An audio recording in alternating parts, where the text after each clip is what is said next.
Dr. Hashim, this is one of my favorite conditions to certify people for because the results are amazing. Talk to us about Crohn's condition. Oh, Crohn's. I also Cannabis and Crohn's. Cannabis and Crohn's. Crohn's disease does extremely well. As we all know, let's go over this. We have cannabinoid receptors all throughout the GI tract. Right. It's inundated with them, and we have our immune system right there. And so we know that cannabinoids bind to the immune cells, and we know that they bind to the GI tract.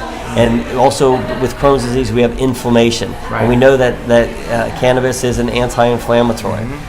So when I treat these patients, I put them on a balanced solution with some CBD, sublingual, and have them titrate their dose up. They go from having these loose, it's life-altering Crohn's disease. Sure. They have to map out where their bathroom trips are, where they're going to have to go. You get people who come back and say, listen, normally I would have to map out my whole day based upon where the bathrooms are. I can go about my business without any problems. I don't have the cramping. I don't have the stomach issues that I used to have. My abdomen doesn't bother me, and I have a life again. Right. And you see it down in your clinics. I see it in my clinics. Unbelievable. Yeah, no, the results.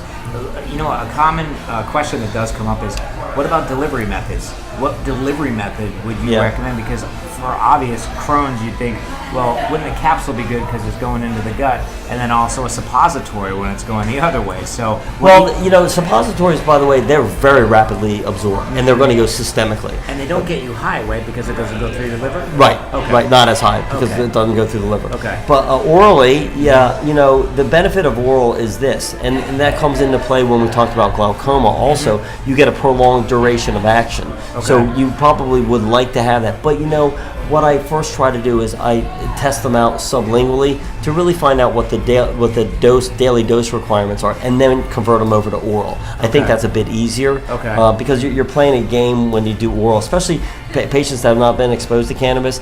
I really never go oral as a first route of administration. Right. They have to get used to it. Right. Yeah. Awesome. It's great.